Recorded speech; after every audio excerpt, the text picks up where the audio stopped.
Hey guys, welcome into the channel. In today's video, I'm going to give impressions on the brand new Neela Vermeire release called Neith. This fragrance I've wanted ever since I heard about it at Exxon's. I watched Persola's and his coverage regarding this fragrance. A couple of my friends attended Exxon's and they both said this was a complete beast of a fragrance, but it was really, really good. And they also said that this is probably the darkest and maybe more masculine leaning thing that Neela Vermeire has done in a very, very long time. So, with all that being said, these are the reasons why I decided to go for this fragrance. And I'm just going to give you my impressions of it so far. I've worn it a couple times. I've put it on skin and tested it multiple times. The first thing I want to say is I'm not going to put it on skin right now. I have it on strip. The reason I'm not going to put it on skin right now is because this is a monstrous perfume. I'm talking about longevity, projection, the whole 9 yards to a 10. I mean, it is beastly. Genuinely one of maybe the strongest fragrances, or maybe at least one of the most diffusive fragrances in my collection. It is not to be trifled with. Now, what you get in the opening is you get this idea of where it's already gonna go for basically the whole wear experience. It's very dark. It's definitely the darkest thing I'm aware of that Neela Vermeire has put out for her brand. It's, I don't know, for whatever reason, I just can't shake this image in my head. It reminds me of a black laced wedding veil. It's that sort of vibe. It's like kind of like almost like a Dark Lord perfume as well. It has this peppery, like cardamom spice with this ambery, resinous myrrh thing going on, and you get the resins, you get the frankincense. There's maybe a little bit of oud going on in there, but the florals and the spices are really the star of the show initially. And wow, it's just like, it's literally, this one test strip is, I'm not even joking, every time I move it, it's just a wall, just a complete wall of fragrance. This has actually stirred up some controversy within the fragrance community, or at least the small circle I'm a part of. Rich Mitch, you watch his channel, he's a character, he's fantastic. But he got a sample of this, and he thinks it's fucking horrible. Like, he hates it. He thinks it's, I believe the exact terms he used to describe this are amberwood shitter and some other thing. Like, basically, he just despises it. I don't get amberwoods in this at all. I have to be honest with you. I'm very sensitive to amberwoods. There's something in this that's making it insanely strong, but I don't think it's amberwoods. And if it is amberwoods, this is probably the best implementation of amberwoods I've come across. Amberwoods on my skin, from my experience, leave a very annoying metallic screechiness that lasts, I'm not even kidding, sometimes through a shower. This does not do that.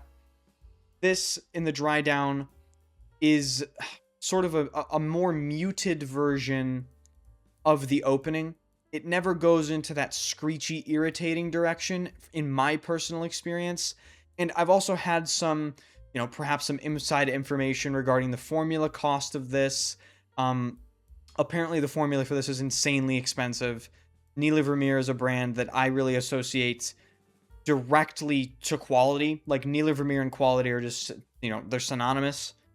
I would be very surprised to learn that basically she would cheap out and just throw a bunch of amberwoods in here. And in terms of the information that I have from a couple people, this is in fact not an amberwood shitter, but I can understand how some people might feel that way about it, because there is cypriol in here. Combined with the ambery resins, it does give the impression of maybe an amberwood. I can see how it would come across that way, but I've worn this and it's just such a veil. It's such a dark veil of a fragrance. I love the florals in here.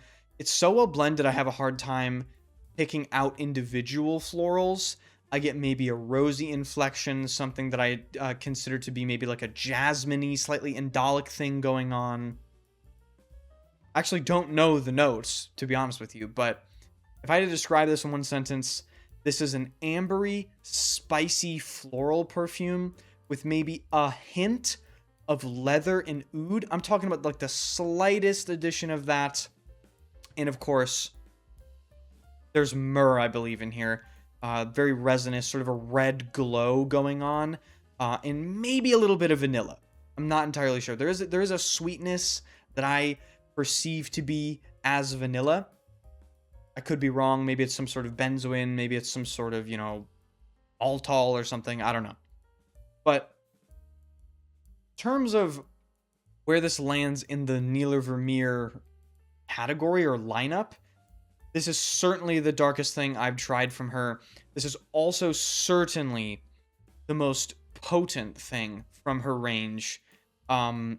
It's like 5 sprays of Tri in one spray. You spray this in the air, and it will linger for a long time. Certainly formal event appropriate. I would say definitely more of a cold weather scent profile. Wearing this in the summer would actually be kind of interesting, and I'm tempted because maybe it would bring something out that I'm not getting right now, but it's very heavy, and that's why I say this is probably more appropriate for the colder months. In terms of these specific notes, interestingly enough, the Neela Vermeire website doesn't actually provide any information on this fragrance. It's kind of weird.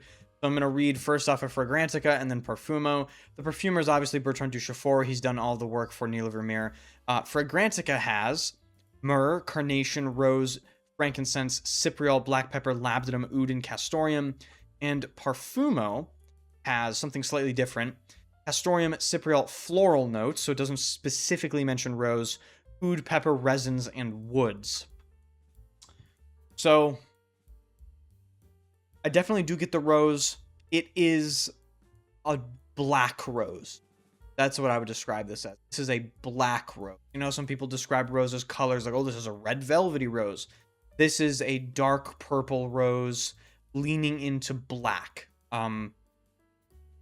If I had to compare this to something, I would actually say this slightly reminds me of Amouage Epic Woman, but specifically Epic 56 Woman because of the density and because of the strength and the projection.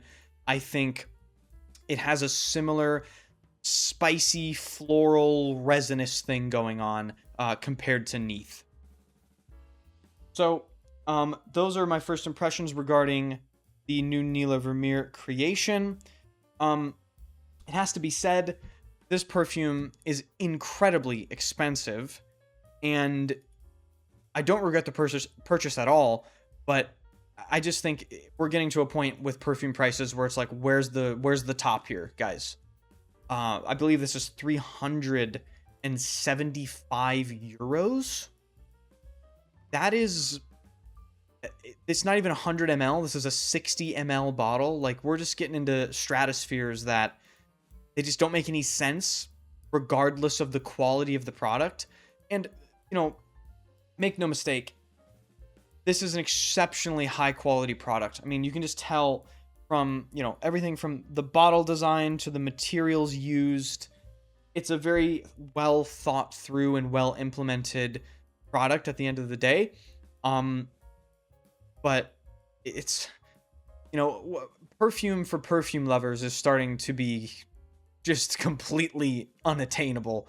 And, pretty soon here, the people that love perfume are going to stop buying perfume because they can't fucking afford it. So there we go. Neela Vermeire Neith. Let me know if you've tried this in the comment section or if you're interested. I would highly recommend checking out the entire brand of Neela Vermeire. I obviously have no affiliation with the brand, but again, I really associate them with the utmost quality. I think they're fantastic.